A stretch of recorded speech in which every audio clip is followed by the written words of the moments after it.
Welcome to STEM Talk. STEM Talk. STEM Talk. STEM Talk. STEM Talk. Welcome to STEM Talk, where we introduce you to fascinating people who passionately inhabit the scientific and technical frontiers of our society. Hi, I'm your host, Don Cornegas, and joining me to introduce today's podcast is a man behind the curtain, Dr. Ken Ford, IHMC's director and chairman of the double secret selection committee that selects all the guests who appear on STEM Talk. Hi, Don. Great to be here. So you can't walk past a checkout counter in a grocery store today without noticing a slew of headlines and magazine covers that tout the wonders of intermittent fasting. And many, if not most of these magazines and articles make a reference to our guest today, Dr. Mark Mattson, who is affectionately known as the godfather of intermittent fasting. And as it turns out, our interview is quite timely. So yesterday, Mark's new book, The Intermittent Fasting Revolution, The Science of Optimizing Health and Enhancing Performance, arrived in bookstores. And this is the second time that Mark's been on STEM Talk. When we interviewed him back in 2016, intermittent fasting was just really beginning to capture the public's imagination. We cover a lot of ground in this interview. Mark walks us through our evolutionary history and how it has sculpted our brains and bodies to function optimally in a fasted state. We talk about ways our overindulgent and sedentary lifestyles have negatively impacted not only our waistlines, but also the size of our brains. This leads to a discussion of the metabolic switch, which transitions a person from the utilization of glucose to the utilization of fat-derived ketones, and how research is showing that this switch becomes an important factor in the prevention and treatment of not only disorders such as Alzheimer's disease, but also a range of other diseases and disorders. So Mark has spent nearly 30 years working to understand the cellular signaling mechanisms that control the formation and plasticity of neuronal networks in the brain. And after receiving his doctorate from the University of Iowa, Mark did his postdoc research at Colorado State University, and then headed off to the University of Kentucky to establish his own lab, an independent research program. And in 2000, the National Institute of Aging recruited Mark to head its neuroscience laboratory. He spent almost 20 years there, and today is on the neuroscience faculty at Johns Hopkins University School of Medicine. But before Ken and I get to our interview with Mark, we have some housekeeping to take care of. First, we really appreciate all of you who have subscribed to STEM Talk, and we're especially appreciative of all the wonderful 5-star reviews. As always, the Double Secret Selection Committee has been continually and carefully reviewing iTunes, Google, Stitcher, and other podcast apps for the wittiest and most lavishly praise-filled reviews to read on STEM Talk. If you hear you review right on STEM Talk, just contact us at stemtalk@ihmc.us to claim your official STEM Talk t-shirt. Today, our winning review comes from, drum roll please, our good friend and former STEM Talk guest, Art Devaney. Art appeared on episodes 30 and episode 105 to talk about a number of things, including his book, The New Evolution Diet, What Our Paleolithic Ancestors Can Teach Us About Weight Loss, Fitness, and Aging. Following our recent interview with Martin Kulldorff, Art emailed us to say, Kulldorff was superb. That is what a scientist sounds like. But why will no one discuss obesity? And he means in the context of COVID, which is perhaps as fundamental as age, and it's avoidable unlike age. Well, thank you so much to Art for listening and also for writing to us. And thanks to all of our STEM Talk listeners who've helped STEM Talk become such a great success. Okay, and now on to today's interview with Dr. Mark Mattson. STEM Talk. STEM Talk. STEM Talk. STEM Talk. Hi, welcome to STEM Talk. I'm your host, Don Cornegas, and joining us today is Mark Mattson. Mark, welcome to the podcast again. Yeah, it's good to talk to you again remotely. It'd be nice to be down there, but this works just as well, I guess. Yeah, absolutely. And also joining us is Ken Ford. Hello, Don, and hello, Mark. Hi, Ken. It's good to talk to you. So, Mark, just starting off, congratulations on the release of your new book. And I know that you must feel really good that it's out. As some of us here on the podcast know, writing a book takes a lot of time and effort. And in many ways, it's like running a marathon. It definitely takes a lot out of you. But once you cross that finish line and that book gets published, it's such a great feeling. And we were fortunate enough to get an advance copy and must say that it's absolutely the best and have to say most comprehensive book on intermittent fasting that we've come across. So how long did you work on the book?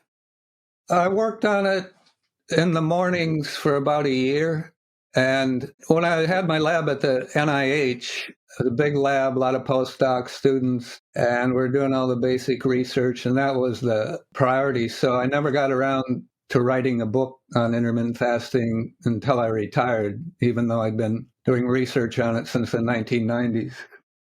Well, that's a lot of background going into it. So that's awesome that you were able to tackle that project. And when we interviewed you back in 2016, intermittent fasting was really just beginning to pop up on the public's radar. And today, you literally can't pass a grocery store checkout counter without seeing a rack of magazine covers talking about intermittent fasting and its benefits. And many of these stories refer to you and also describe you as one of the godfathers of intermittent fasting. So, we have to wonder, how does it feel to be referred to as the godfather of intermittent fasting? And in your mind, what's happened in the past decade to suddenly spark so much public interest in fasting? Well, it's fine, I guess, to be referred to as a godfather as long as it's not with the mafia. But so we and some other labs had done some animal research beginning in the 90s. For example, Don Ingram showing that every other day food deprivation can extend lifespan of rats and mice by up to 50%. And then our work focusing on the brain beginning in the 90s and onward, looking at mechanisms. And then I was approached by several MDs who saw our animal study findings and came to me and said, well, I'm thinking about doing a trial of intermittent fasting in humans. The first was with Jim Johnson down at LSU in asthma patients. It was a very small study, and we found that over a period of a couple months, intermittent fasting improved their symptoms and airflow and reduced oxidative stress. But then what led to the popularization was a study done by Michelle Harvey, which we helped with. And Michelle is in Manchester in England and works with women at risk for breast cancer and also women who have had breast cancer. And she did a study, 100 women, randomly assigned them to either 2 days a week eating only 500 calories. The other 5 days they were advised to eat as they usually did and not intentionally overeat. And then the other 50 women, they ate breakfast, lunch, and dinner every day, and they had 20%, 20 to 25% fewer calories per meal than they normally had. And all these women were overweight. And over 6 months, both groups of women lost weight, but the women on what's now called 5-2 intermittent fasting, 2 days a week, eating hardly anything, they lost more belly fat and had greater improvement in insulin sensitivity. Then a producer for the BBC, Michael Mosley, picked up on the study when we published it, and he did a documentary which aired on the BBC in 2013 on intermittent fasting. He came to my lab, talked to me, talked to a couple other researchers, Walter Longo, Krista Verde. And I think, my take on the popularization is that kind of ignited the chatter on the internet, and then it expanded from there.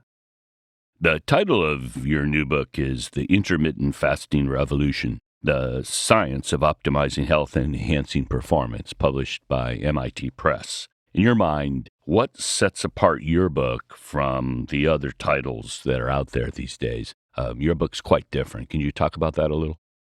My book goes fairly deeply into the science, and it covers everything from an evolutionary perspective on the notion that food scarcity was a major driver of our force, if you will, driving evolution, success in acquiring food. And then the book moves on to discussing animal studies showing that intermittent fasting can slow down age-related processes, and then going on to talking about many different studies looking at various organ systems and the impact of intermittent fasting.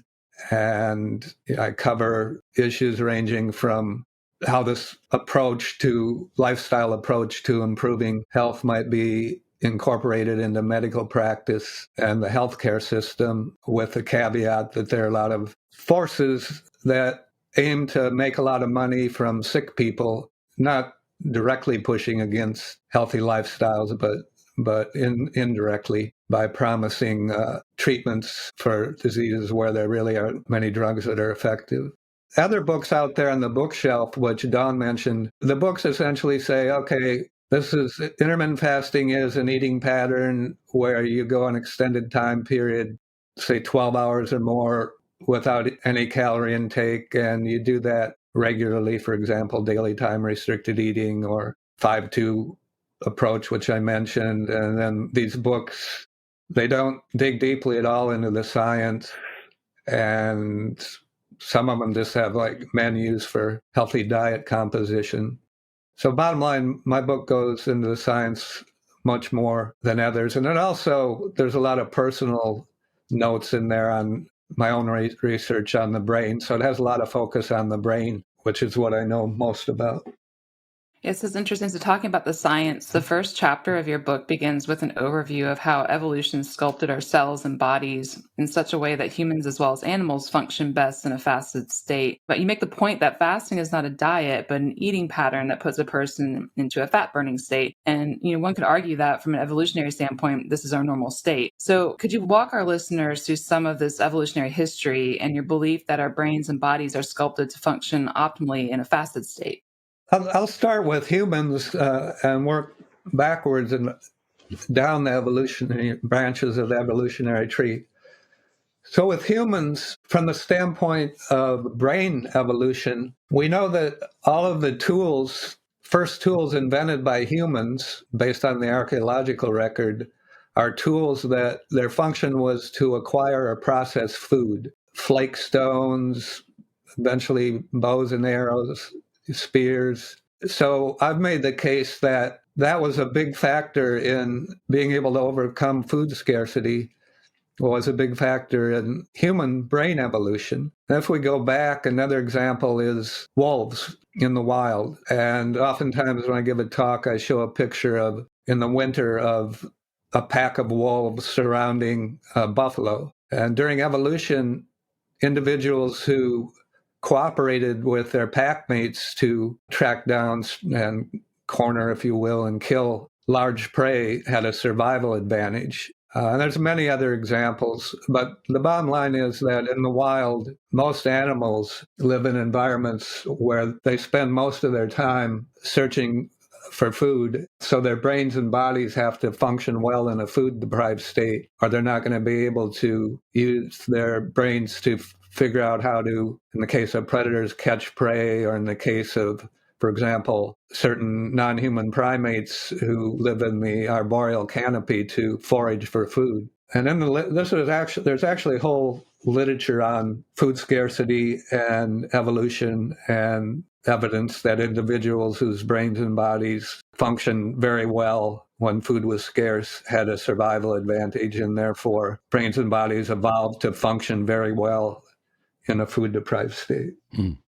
Yuval Noah Harari, the author of *Sapiens: A Brief History of Humankind*, says that ancient foragers were the most knowledgeable and skillful people in history. He points to evidence that the size of the average Homo sapien brain has actually decreased since the age of hunters and gatherers. There is an excellent section where he describes how foragers had to master their surrounding world. He writes, and this is a quote, "They listened to the slightest movement in the grass to learn whether a snake might be lurking there. They carefully observed the foliage of the trees to discover fruits, beehives, and bird nests. They moved with a minimum of effort and noise and knew how to sit, walk, and run in the most agile and efficient manner." Now, you write in your book about how you suspect that the disuse of these brain circuits, which were critical for success in hunting and gathering and foraging, has indeed resulted in a reduction in brain size. Can you talk about this and the possibility that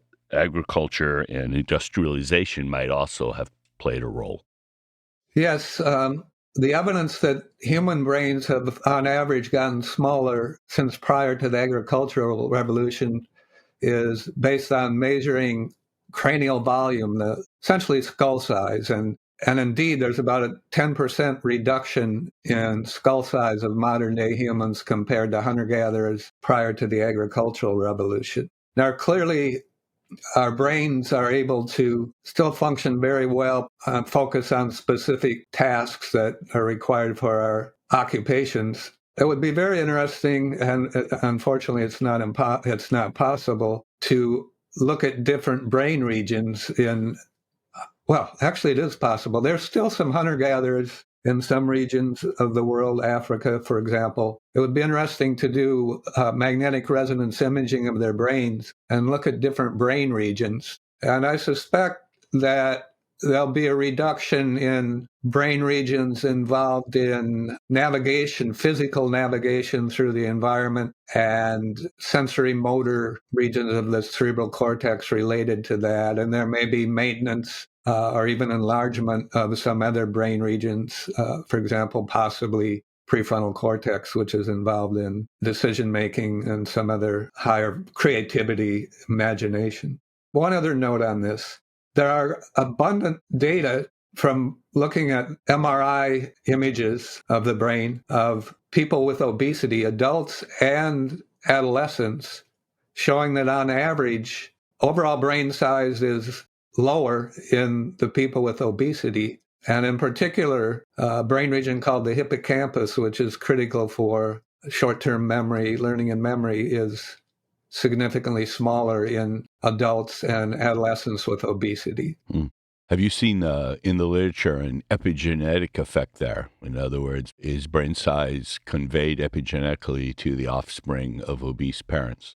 This, in animal studies, what it's been looked at in animal studies is cognitive function, learning and memory ability, and that can be transferred transgenerationally. There's also, related to that, women who are pregnant, if those women have obesity and or type 2 diabetes, there's a significant increase in the risk of their child falling on the autism spectrum. And there's studies in animal models of autism that are consistent with the notion that the metabolic state of the pregnant female can affect the offspring.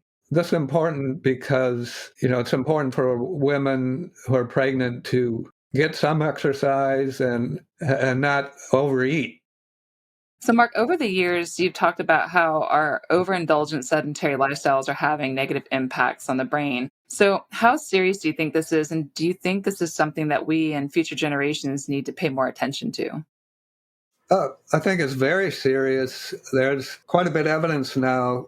It's very strong, in fact, that people with obesity and type 2 diabetes are more likely to develop cognitive impairment and Alzheimer's disease compared to normal weight individuals. And in as much as intermittent fasting can help people keep their weight down, as with exercise, intermittent fasting may contribute to better brain health. One big issue in this regard is that obesity tends to run in families, not necessarily from any genetic reason, but because of the habits of the kids often reflect the habits of the parents in terms of exercise and how much and what they eat. And there's also some epigenetic components. So I think it's something we should be very concerned about.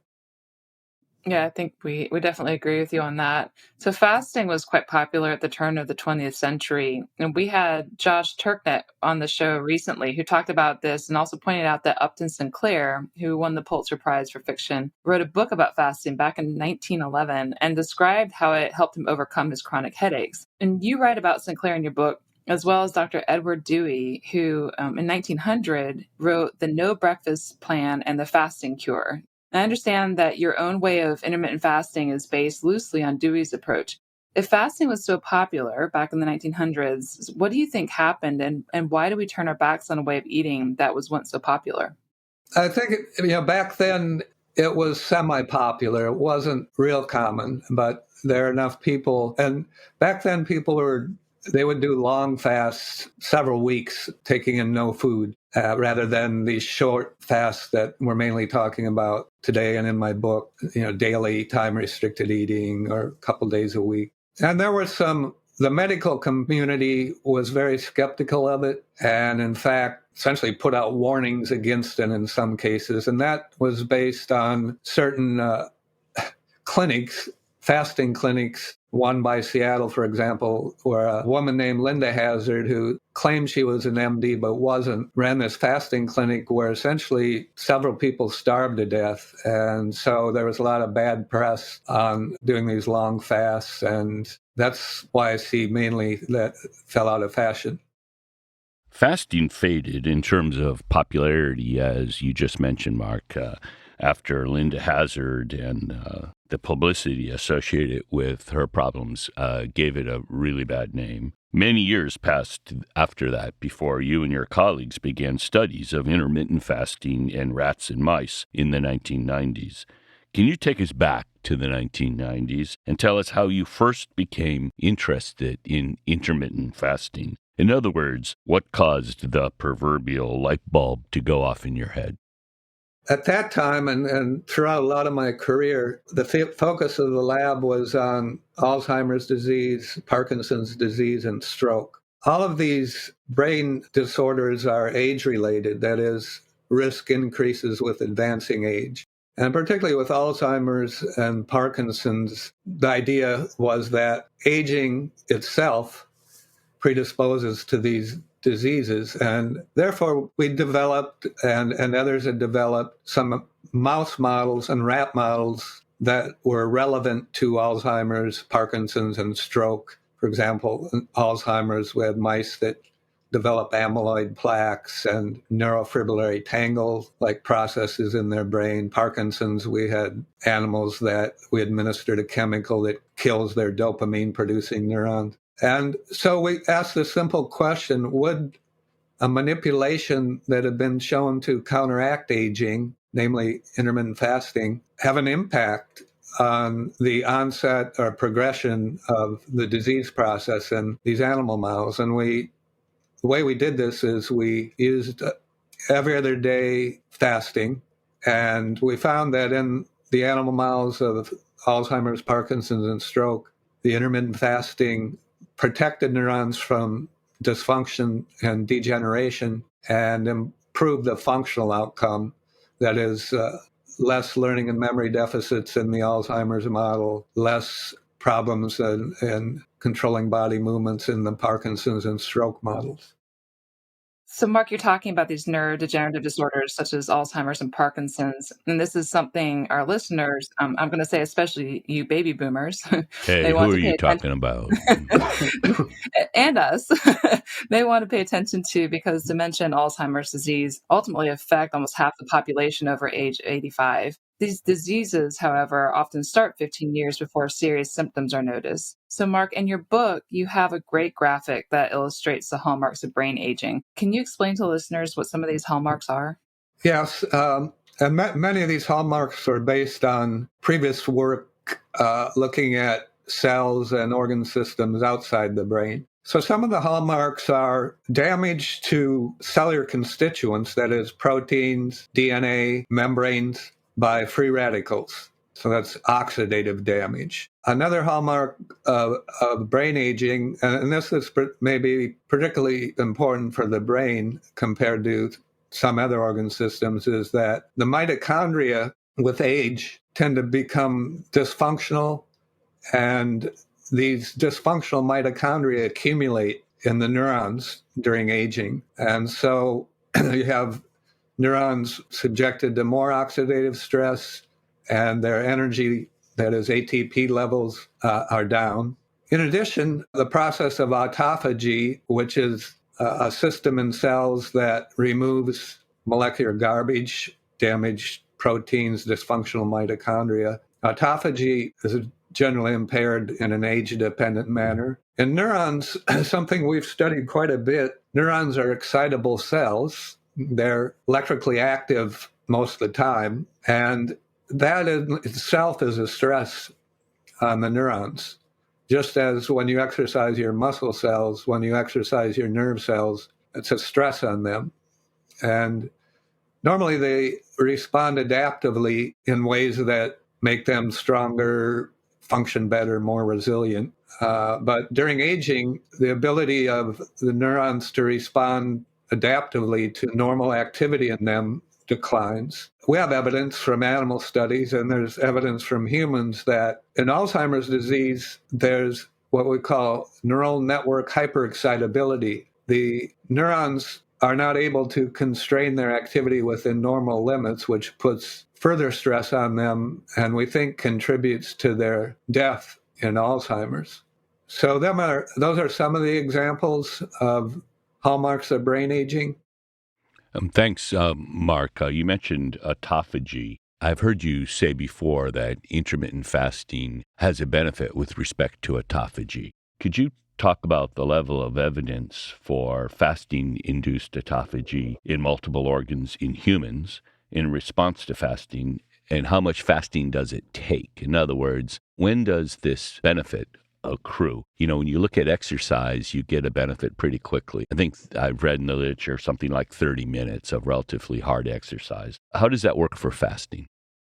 I'll start with animal studies where there are quite a bit of data, and some of it's in muscle, actually, where fasting for a day, for example, is enough to activate the autophagy machinery. In the brain, this hasn't been looked at as much, but there is some evidence using molecular markers for autophagy that fasting can enhance autophagy in brain cells. In humans, there are less data, but there are some data from muscle. The investigators took muscle biopsies from humans that were either fasting or not, and they see evidence there also of stimulation of autophagy within 24 hours of the onset of fasting.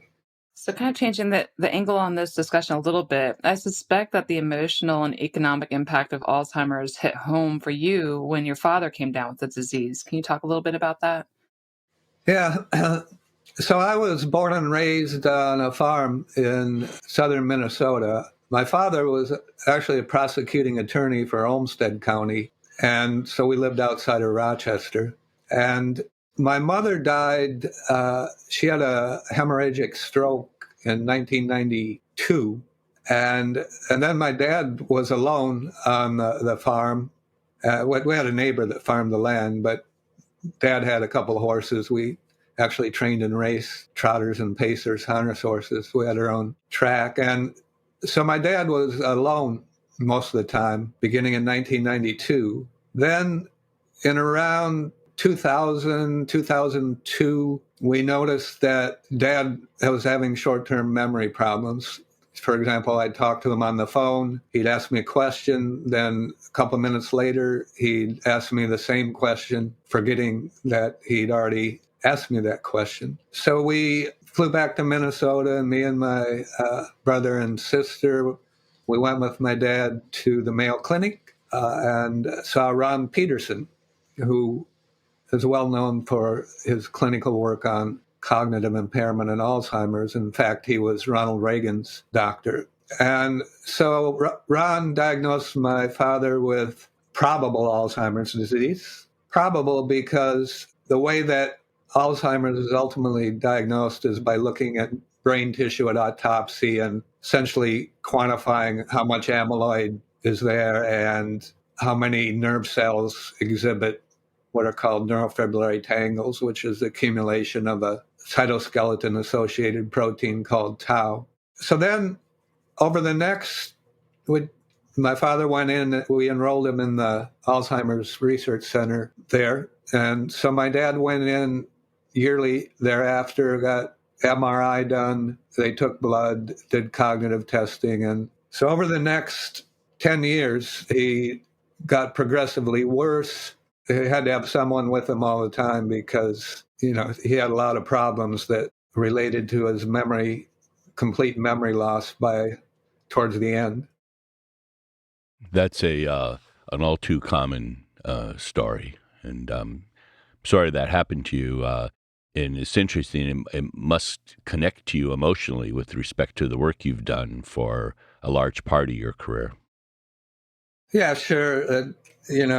Worked on Alzheimer's, and in a sense, feel bad that there's no treatments that are really effective once someone becomes symptomatic. The reason I mentioned my mom dying at relatively young age of 67 is my father was alone, and he wasn't getting any intellectual enrichment or even social enrichment. And there's good epidemiological data to suggest that staying intellectually engaged and socially engaged throughout your life is an important hedge against developing Alzheimer's disease. Yeah, absolutely. As you and others have observed, Alzheimer's and many other diseases of neurodegeneration and cognitive decline are at least partly, and in some cases substantially, metabolic diseases. Yeah, and Tommy Wood pointed out in an episode that we had here in STEM Talk last year that more than 80% of Americans are metabolically unhealthy. And that's one reason that nearly all Americans are at risk of Alzheimer's disease. So, Mark, can you explain how, in addition to our metabolic health, that Alzheimer's is compounded by the loss of muscle mass and stem cell exhaustion? So loss of muscle mass per se, to my knowledge, there's no clear link with Alzheimer's, except that if you lose muscle mass, you're not getting enough exercise. And there is also some evidence that there are factors released into the blood in response to exercise and perhaps some in response to intermittent fasting, that those factors go to the brain and do good things for neural networks. As far as stem cell exhaustion, there's only two brain regions where there are stem cells. And one of the brain regions is the hippocampus, which is critical for short-term memory, as I mentioned. And it's also a brain region that's highly vulnerable in Alzheimer's disease. However, there's not really strong evidence that stem cell exhaustion is like a key factor in Alzheimer's disease. And the reason is that the nerve cells in the hippocampus that degenerate in Alzheimer's are not the same nerve cells that arise from the small stem cell pool in the hippocampus. Mark, couldn't loss of muscle mass be related to Alzheimer's disease due to the role of skeletal muscle in glucose storage, glycogen storage? You see connections between Alzheimer's and insulin resistance and other metabolic disorders. Yes, well, there's definitely insulin resistance is a risk factor for Alzheimer's, and if people are losing muscle mass, they're assumingly not exercising much, and so their insulin sensitivity decreases, so they become insulin resistant. Okay, one thing we haven't talked about yet, really at all, is the role of ketones, and I think we'll get there. But fasting is essentially defined as a metabolic switch from liver-derived glucose to fat-derived ketones. And it's important to tap into those fat stores. Yeah, absolutely. In fact, we're there now.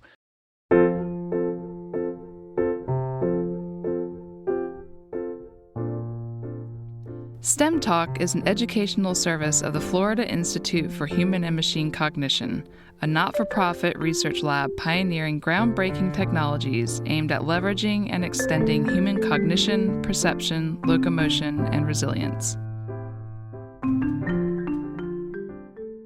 So we've been talking about fasting, and you write in your book, and you just mentioned it, that one way to characterize fasting, or at least the consequence of fasting, is an increase in the concentration of ketones in the blood. Hence, fasting can be thought of as a kind of a ketogenic diet. In people who are relatively sedentary, it typically takes something like 12 hours to deplete their liver glucose stores and trigger the production of ketones. Can you walk our listeners through the chain of events that happen once glucose in the liver is depleted? Sort of step by step, what happens? What happens is that fatty acids are released from fat cells. And so the way that occurs, your fat cells store triglycerides and diglycerides, and they're broken down to smaller carbon chain fatty acids. Those are then released from the fat cells into the blood, and they're actively taken up by liver cells.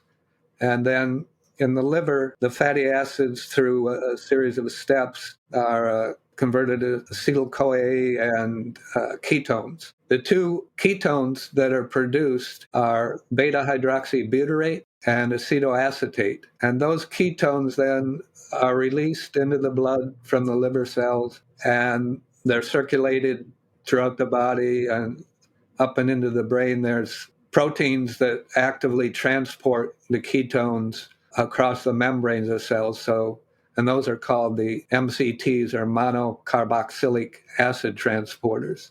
So during fasting, a lot of cells switch from using glucose as their main energy source to using the fat-derived ketones.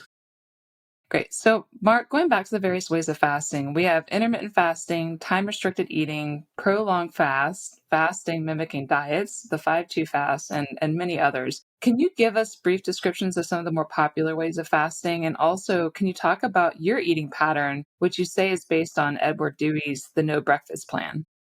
I'll start with daily time-restricted eating. That's simply, as the name implies, constricting the time window you eat each day to, say, 6 to 8 hours. One way a lot of people do this is to skip breakfast and then eat all their food, say, between noon and 6 p.m. or 7, something like that, and keep on that eating pattern on a daily basis. And that's the eating pattern I've had for more than 30 years. And actually, I started skipping breakfast when I was a graduate student at University of Iowa. It was like almost 40 years ago. And we lived about 7 miles from the campus, and I rode bike in and back every day. And I started to have a lot of gastric reflux. And if I ate breakfast and then rode my bike right away, the reflux was a lot worse. So I just quit eating breakfast, and it actually helped the reflux a lot. And I haven't eaten breakfast since. So this is all way before I started doing any research on intermittent fasting. Okay, so then another way that some people approach going into ketosis on a regular basis is what I mentioned before: 2 days a week, eat only one moderate-sized meal, say 500 calories. And 500 calories in one day is not enough to keep the liver glucose stores replenished, and so ketones will be up on those 2 days. Another approach is something that Walter Longo at USC has used in both animal and human studies, and that's 5 consecutive days a month. Is it 5 or 7? Whatever. Eat only one moderate-sized meal and have healthy food. And he does a lot of work relevant to cancer, and found that kind of a fasting regimen, essentially once monthly for 5 to 7 days, can suppress tumor growth. So those are the main ones. The most popular, I think, the most widely adopted is daily time-restricted eating. It is, once someone is adapted to it, which takes a few weeks, then they're able to stick with it because it's just your normal daily routine. Yeah, so intermittent fasting and the ketogenic diet both work to transition a person into a state of ketosis, as you've talked about. Are there differences in terms of benefits between intermittent fasting and a well-formulated ketogenic diet? At face value, they seem to offer many of the same benefits. Some of the same benefits. My opinion is not nearly all of the same benefits. So ketones, in addition to being an energy source for cells, they're also signaling molecules. They can affect the expression of genes. And there's now many studies, some, for example, by Eric Verdin, but also others, showing that beta-hydroxybutyrate and acetoacetate can stimulate or turn on certain genes that have beneficial effects for cell plasticity and stress resistance. We've looked at this in the case of neurons in the brain and found that beta-hydroxybutyrate, through certain transcription factors, turns on a gene that encodes a protein called BDNF, brain-derived neurotrophic factor. That's important because BDNF is well known to play a critical role in learning and memory. It's important for the formation and maintenance of synaptic connections between nerve cells, and it also protects nerve cells against oxidative stress, mitochondrial dysfunction. But there are also other mechanisms at play with fasting that seem to be independent or maybe complementary to ketones. So, for example, during fasting, certain neural networks in your brain, actually a lot of them, their activity increases. I mentioned earlier that activity, just like exercising muscle, exercising nerve cells is good. So essentially, during fasting, neural network activity increases, and that is not mediated by ketones. And that activity itself turns on a number of genes that are beneficial. Mark, in your view, why does intermittent fasting improve health beyond the reduction in caloric intake? In other words, if you did calorie restriction, you get a wide range of benefits. Could you talk about the difference between the benefits associated with intermittent fasting and caloric restriction with the same calorie load, but a normal intake window, without the restricted intake window? What do you see as the difference? Well, first I'll say there are studies, published studies from both animals and humans that have associated at least some beneficial effects of intermittent fasting from an overall reduction in calorie intake. I mentioned Michelle Harvey's studies where they had a calorie-restricted group without fasting and then the 5-2 intermittent fasting with the same amount of calorie reduction as the straight calorie restriction, and saw greater improvements in insulin sensitivity with the intermittent fasting. And in that case, with insulin sensitivity, intuitively, it kind of makes sense from the standpoint, just pretend you're a muscle or liver cell and the body you're in hasn't had any food intake for a day.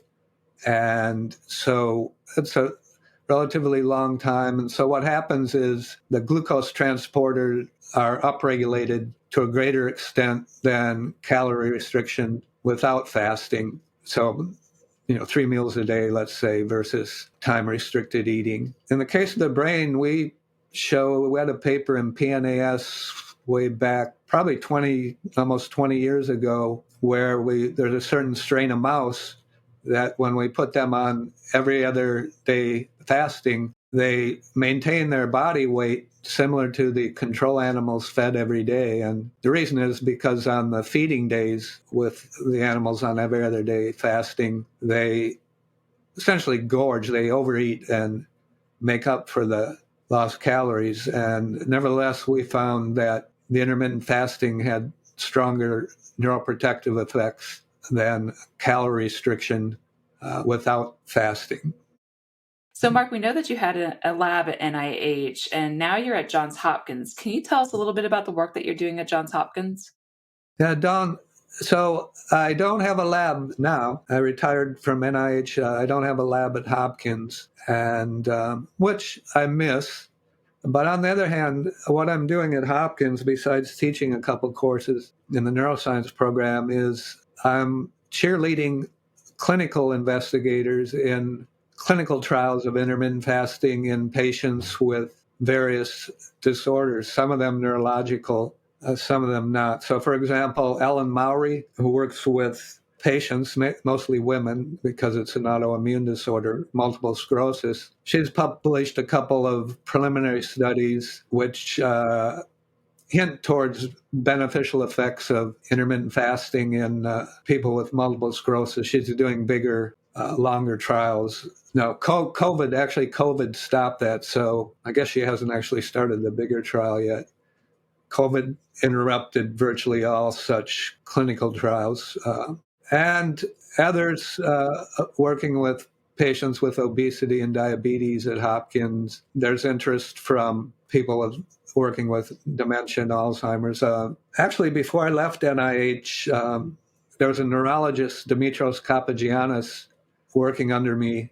And he, with my help in designing the study and input, started a study of 5-2 intermittent fasting in people at risk for Alzheimer's because of their age and metabolic status. People between the ages of 55 and 70 with obesity and insulin resistance randomly assigned to 5-2 intermittent fasting and or control, which was advice for healthy eating. And he's at baseline, and after 2 months intermittent fasting, he's doing cognitive testing, functional MRI, structural MRI, and doing spinal taps. And we're going to look at a number of things, BDNF, for example, and spinal fluid that we found increase in the brain with intermittent fasting. And that study is almost done, actually. Before COVID hit, he had like 33 subjects done, but the study called for 40. And so anyway, there's the preliminary data, all I can say is that it looks promising in terms of some cognitive tests. That's really exciting. So, Mark, one of the most important takeaways from your book is that metabolic syndrome can often be completely reversed by the adoption of a lifestyle that includes intermittent fasting and exercise. However, you also point out that there are studies of animals and humans that show intermittent fasting alone can reverse metabolic syndrome. But in your view, a combination of exercise and intermittent fasting is still the best approach. Is that correct? Yes. And I should say, so I had a mountain bike accident a couple of years and had 3 surgeries on muscles, essentially the muscles, rectus abdominis and hip adductors attached to the pubic bone. One of the muscles was completely, anyway, it was not nice to even talk about. And so for the last 2 years, I've gotten very little exercise. Right now, I'm not hardly doing anything. Over the summer months, I was able to walk up to an hour throughout the day. But anyway, since all this happened, my blood pressure's gone up from like 100/60 to it was actually getting up like 100 and a couple times, 150/90 some. And my resting heart rate's gone up a little. And I still don't... My insulin sensitivity is still pretty good. But particularly from a psychological standpoint, exercise has a much more powerful effect than intermittent fasting, because I'm still intermittent fasting, but the lack of exercise had really a profound effect on essentially mental health. That makes perfect sense and coheres with my experience as well. And sorry to hear about your bicycle accident. I didn't know about that until recently. Speaking of mood and exercise, in 2019, you published a study that looked at how intermittent fasting improves mood and cognition. You found that hippocampal neuronal networks adapt to intermittent fasting by enhancing GABAergic tone, which is associated then with reduced anxiety and improved hippocampus-dependent memory. Please tell us more about this study, what you found and why it matters. Yeah, this is one of my favorite studies, actually, and most of the work was done by a postdoc named Yong Lu, and is a really good electrophysiologist and able to put electrodes on individual neurons in the hippocampus and record their activity. Now, in the brain, throughout the brain, the excitatory neurons use a neurotransmitter called glutamate, which is an amino acid. And in fact, glutamate is the most important neurotransmitter in the brain. Over 90% of the nerve cells in the brain deploy glutamate. So Yong Lu recorded from individual glutamatergic neurons. And what he recorded was essentially the release of the inhibitory neurotransmitter GABA onto the excitatory glutamatergic neurons. And he did this in brains from mice that had maintained on every other day fasting or not over a period of a month. And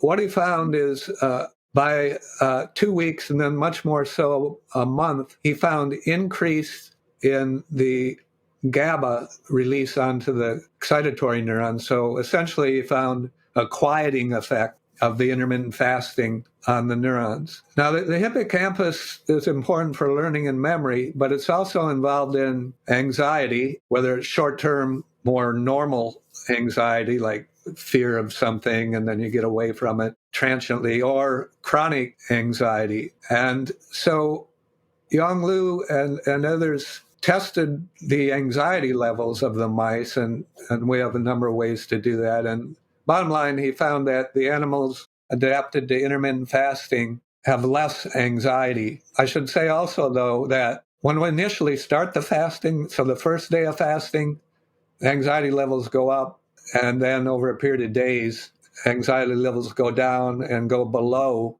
the anxiety levels in the animals fed every day. And this is interesting because in humans, if a person, for example, if you normally eat breakfast and then today you don't eat breakfast, you're going to be hungry and kind of irritable and maybe a little anxious in the morning, late morning hours. But if you stick with that, skipping breakfast for several weeks, you will no longer be hungry and anxious in the morning. And that's kind of the same time course we found in the mice. So also in 2019, Mark, you published an excellent study that highlighted that what research has revealed so far about the effects and benefits of intermittent fasting. And just as a note to the listeners, we'll have links to all of these articles in the show notes. So one thing I've noticed, and this seems to also be the case as well with the ketogenic diet, is that people find their ability to concentrate improves. Can you elaborate on how people find their thinking and memory improves as a result of intermittent fasting and what the research says about this?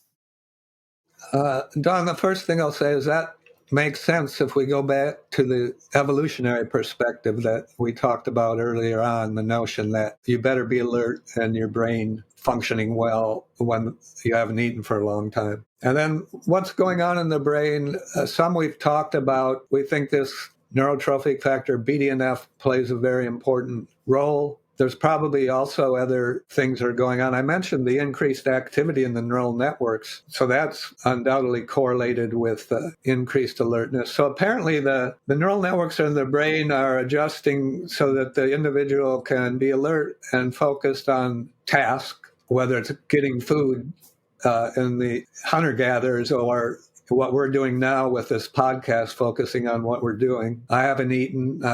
Hopefully I'm coming across this way, but I feel pretty cognitively sharp right now. So the increased activity, neurotrophic factor production, all of these things probably are feeding into the increased alertness and being able to focus in the fasted state, our ketogenic state as well. I forgot to mention something. If we go back to our discussion of Alzheimer's disease, there's an investigator in Canada, Vancouver, Steve Cunan, and he's done some beautiful studies where he does brain imaging using a method called PET, positron emission tomography, where he puts intravenously radiolabeled acetoacetate, a ketone, and radiolabeled glucose into the patients. And then he looks at essentially by brain imaging, looks at the utilization of either the ketone or glucose by the brain cells. And he found in an initial study, when people eat carbohydrates and are in a fed state, their neurons are using mainly glucose. However, when they're in a ketogenic state with either ketogenic diet, or he did a study with precursors to ketones and found that then the nerve cells switched to using ketones. And other evidence from him and some of our work suggests that, at least in the early stages of Alzheimer's disease, nerve cells they have problems taking up glucose, but they can still take up ketones. So and he's got a trial, and I think there's others planned, of ketone ester in patients with mild cognitive impairment or early Alzheimer's. So that's really exciting. That's right. Stephen Cunan was on STEM Talk episode 59 for listeners who might want to check that out. He's at the University of Sherbrooke in Quebec. And he's in Quebec. Yep. Interesting fellow. Yeah. So, we're all excited to see that there's so many randomized controlled trials of intermittent fasting going on in patients with conditions like diabetes, multiple sclerosis, epilepsy, kidney disease, and stroke. These are just examples. And flipping the aforementioned metabolic switch seems to have a near system-wide effect. So, Mark, can you briefly discuss why this seems to be the case?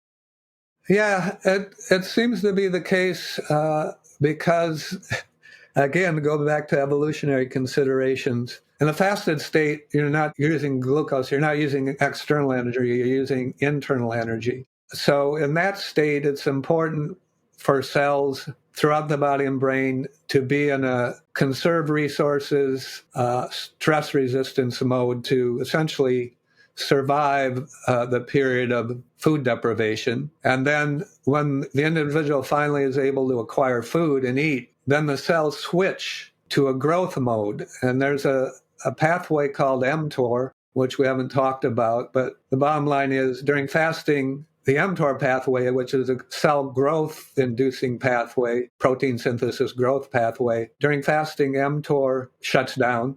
Cells go into stress resistance, conserve resources, autophagy mode. And then during the feeding phase, mTOR pathway is upregulated and the cells go into a growth, become stronger mode. So they're switching back and forth frequently between activation of stress response, autophagy, and then growth mode. And that's similar to exercise and muscle cells. But with fasting, it seems to be system-wide. I should say that it hasn't been looked at much in terms of some organ systems, like what's going on throughout the GI tract. There is some data with relation to inflammation. But you're right, there does seem to be a general beneficial effect mediated by this switching between those two states. Yeah. So while intermittent fasting seems to have benefits for a wide swath of our generally overweight and metabolically unhealthy population, would the effects be mitigated in the long term by possible sarcopenia and increased frailty in a vulnerable population such as the elderly?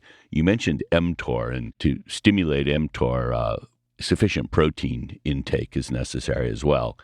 Can you talk a little bit about that? Would this be contraindicated for people with sarcopenia? Yes, at this point, I'd have to say yes, absolutely.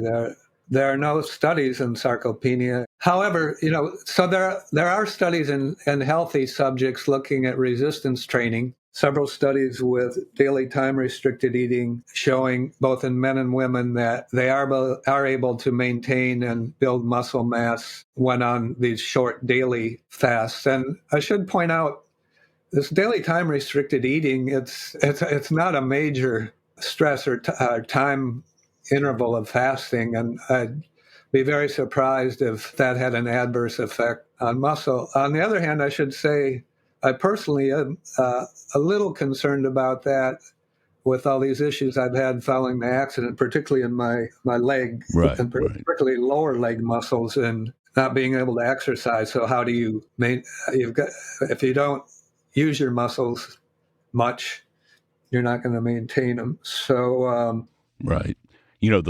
The literature on sarcopenia indicates that, as we age, many of us become increasingly anabolically resistant to the stimulus that normally would activate mTOR. And so the concern there isn't for the general population. The general population, I think, the vast majority would benefit by intermittent fasting. But I was just referring to the group of folks that, for many people, it's hard for them to fit sufficient protein into the restricted time window.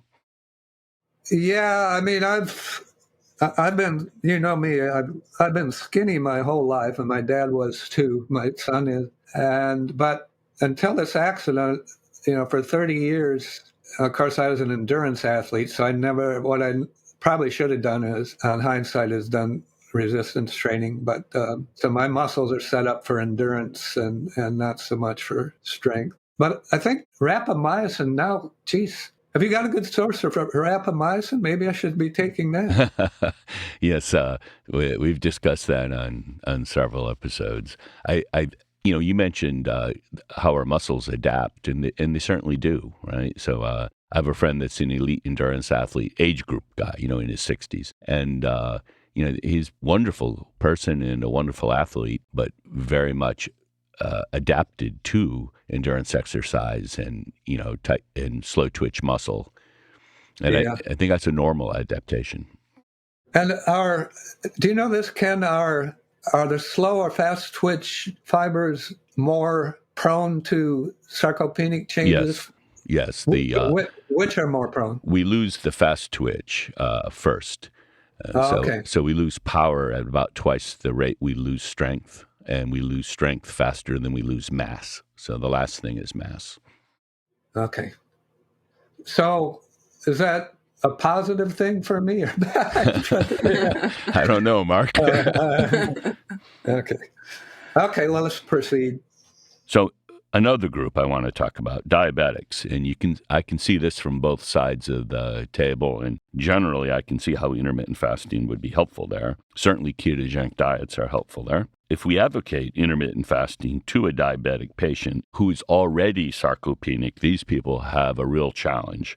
And that's another group where I'd be concerned that intermittent fasting might compromise the person's attempt to regain muscle. Their diabetic condition interacts with their loss of muscle, and it just makes it worse. And that's another group I just thought I'd mention because, we have a very large audience, and I thought I'd throw that out there. Yeah, that's good. That's good. So moving on to a different topic, cardiovascular disease is the leading cause of death in the United States, not too far behind cardiovascular disease, which claims nearly 700,000 lives a year, is stroke, which is our fourth most common cause of death. And the combination of obesity and insulin resistance, hypertension, and aging are the major risk factors for both cardiovascular disease and stroke. And there are now studies that show intermittent fasting can reduce stroke and heart disease. So what do you think are some of the findings that show the most promise when it comes to these conditions? Yeah, well, there's two aspects to that. In addition to improved insulin sensitivity, improved lipid profiles, increased HDL, LDL ratio. And then another is with regards to blood pressure. We showed in rats a long time ago, and then Luigi Fontana had some data from his work in humans that intermittent fasting can lower blood pressure and resting heart rate. And the reason it's actually similar to exercise. There's an increase in parasympathetic tone. The parasympathetic nervous system through the vagus nerve slows heart rate, whereas a sympathetic nervous innervation of the heart speeds up heart rate. So, endurance athletes have low resting heart rate, low blood pressure, and we found there's a similar change with intermittent fasting, although not quantitatively as large as with endurance exercise. So before we let you go, can you talk about the next book you're working on? While many people know you for your work on intermittent fasting, that's just part of your research history and your research interests. Back when you were a postdoc at Colorado State, you discovered that glutamate sculpts the formation of hippocampal neuronal networks during the development process. I understand that the working title for your next book is, I love this title, by the way, Sculptor and Destroyer, the story of glutamate, the brain's most important neurotransmitter. I also understand that you consider your work on glutamate as perhaps your most important discovery. So tell us about your envisioned future book. Yeah, so this book covers a lot of ground. So during evolution, glutamate has been conserved as one of the most prominent neurotransmitters going back from insects, where it actually is the neurotransmitter at the neuromuscular synapse, on up through mammals. In the human brain, more than 90% of the neurons use glutamate. It's an excitatory neurotransmitter. It depolarizes the membrane of the postsynaptic cell, causes calcium influx. And then that calcium will activate transcription factors, for example, that upregulate BDNF gene, but also many other genes. As you mentioned, back in Colorado, I found that glutamate released from axon terminals in the developing brain stimulates the formation of synapses at that site. So if one blocks glutamate receptors, essentially neural networks won't form in the developing brain. And then in the adult brain, glutamate is the learning and memory neurotransmitter. Pretty much all the work on learning and memory focuses on glutamatergic synapses and show that activation of glutamatergic synapses during learning and memory can actually increase the size of the synapse or numbers of synapses. And then finally, there's now abundant evidence that activation of glutamate receptors, which excites the neurons, can kill neurons. That occurs in severe epileptic seizures where glutamatergic synapses are active out of control, but also in things like Alzheimer's and Parkinson's, where neural network hyperexcitability occurs more insidiously. So, for example, people with Alzheimer's disease has about at least a 20-fold increased incidence of epileptic seizures. And if you look at neural network activity by functional brain imaging in elderly people with mild cognitive impairment and in the early stages of Alzheimer's disease, there's sort of uncontrolled activity in hippocampus and some other brain regions. And so we call this process of cell death caused by glutamate excitotoxicity. And in fact, there's toxins in the environment, that naturally occurring toxins that can cause epileptic seizures, for example. That's really interesting, and I suspect this book will be fascinating. Do you have a goal for when you might get this book to the publisher, and have you selected a publisher? I have selected a publisher, MIT Press. It's at the publisher now. I'm waiting for comments. They send it out to experts in the field. One thing, it'll be interesting to get the reviews back because the book covers a huge amount of ground. And as you know, most scientists, they kind of have a narrow focus of their own research. So in the case of glutamate, learning and memory, or excitotoxicity, or development. So the book, I wrote it kind of in a similar vein as my book on intermittent fasting, so that I hope most people can at least get the take-home messages throughout the book. I tried to avoid jargon and use analogies in some cases. I'm sure it'll be an excellent book, and it's one of the better academic publishers in my view as well.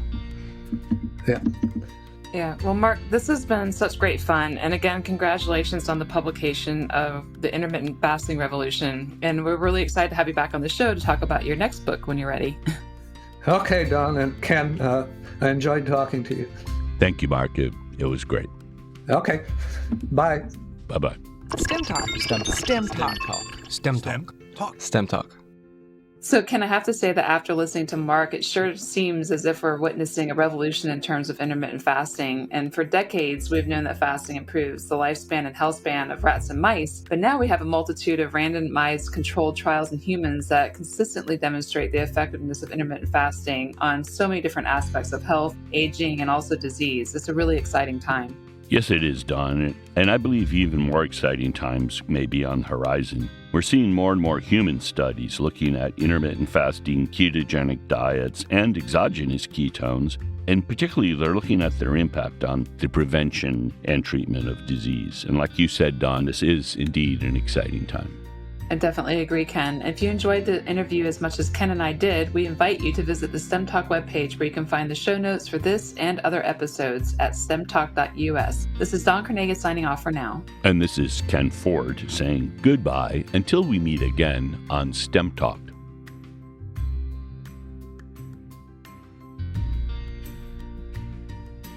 Thank you for listening to STEM Talk. We want this podcast to be discovered by others. So please take a minute to go to iTunes to rate the podcast and perhaps even write a review. More information about this and other episodes can be found at our website, stemtalk.us. There you can also find more information about the guests we interview.